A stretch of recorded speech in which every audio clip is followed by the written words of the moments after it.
Selamat siang, saya ingin menebus obat resep ini. Selamat siang, baik saya cek dulu ya. Baik, sambil menunggu obatnya disiapkan, mari ikut ke ruangan saya karena ada yang mau saya sampaikan terkait obat tersebut. Oh baik Mbak. Pertama-tama perkenalkan, nama saya Sauti Azmi sebagai apoteker di apotek ini. Sebelumnya, apa yang dokter katakan tentang pengobatan banyak?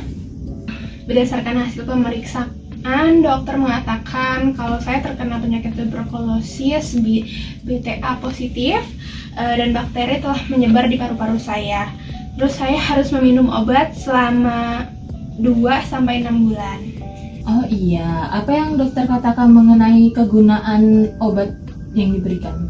Kata dokter, obat tablet yang diminum untuk memperlambat bahkan memusnahkan bakteri yang terdapat dalam paru-paru saya agar tidak menyebar ke organ tubuh lainnya.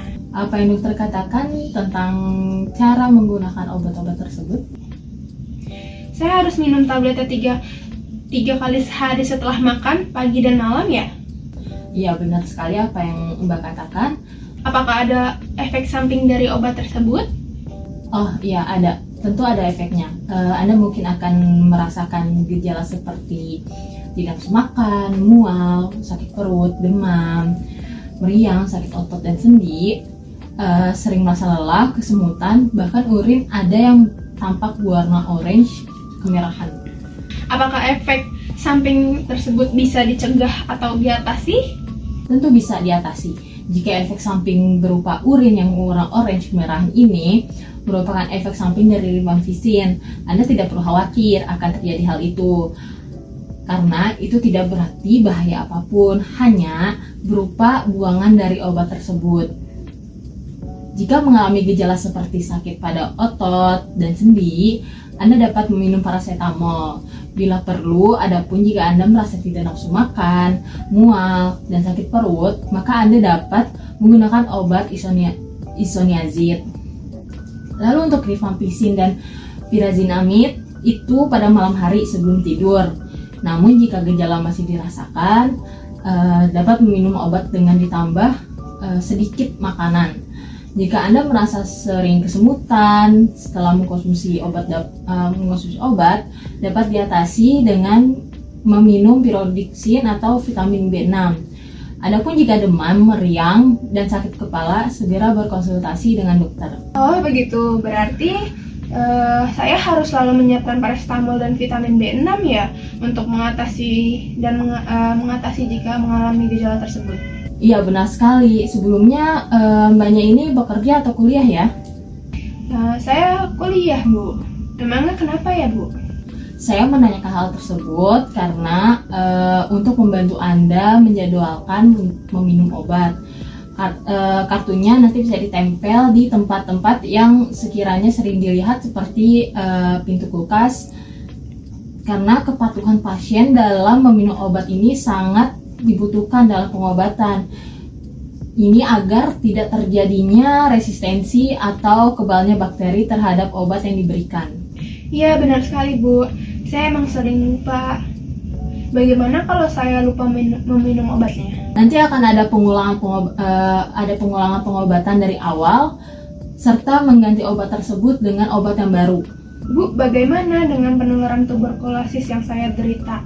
Untuk penularannya itu penyakit tuberkulosis ini dapat menular lewat udara yang mengandung percikan dahak, bersin, batuk dari penderita. Seberapa besar peluang saya untuk sembuh dari penyakit tuberkulosis yang saya telah melewati pengobatannya?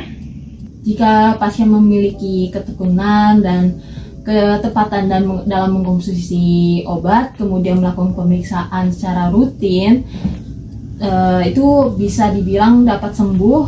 Jadi Mbaknya harus menjalani pengobatan selama 6 bulan tanpa putus, dan obat yang diresepkan ini untuk 2 bulan. Sebelum obatnya habis, Mbaknya harus berkonsultasi lagi ke dokter agar diberikan obat yang baru. Baik Bu. Untuk informasi yang saya berikan agar tidak terjadi miskomunikasi, bolehkah diulang apa yang saya katakan? Iya Bu, saya harus meminum semua tabletnya 3 kali sehari setelah makan. Terus bila warna dari urin kemerahan, tidak perlu khawatir jika mengalami gejala seperti sakit pada otot dan sendi. Saya bisa meminumnya paracetamol. Lalu adapun jika merasa tidak nafsu makan, mual, sakit perut, maka saya meminum obat insoniazid, rifampicin dan piramid pada malam hari sebelum tidur. Namun gejala tersebut masih dirasakan, dapat meminum obat ditambah sedikit makanan. Jika Anda merasa sering kesemutan setelah mengonsumsi obat, dapat mengatasi dengan meminum pirodoksin atau vitamin B6. Betul sekali, yang penting Mbaknya ini harus patuh, selalu tepat minum obat agar pengobatannya berhasil. Apakah ada yang mau ditanyakan kembali, Mbak? Ya Ibu, terima kasih atas informasi yang diberikan. Ini sangat membantu saya untuk menjalani pengobatan ini. Iya, tidak apa-apa Mbak, itu sudah menjadi tanggung jawab saya sebagai apoteker untuk membantu Anda dalam menjalani pengobatan. Jika ada hal-hal nantinya ingin ditanyakan, ini ada kartu nama saya di sini, ada nomor kontak yang bisa dihubungi. Iya Ibu, ini sangat membantu. Terima kasih. Iya, sama-sama. Semoga lekas sembuh ya.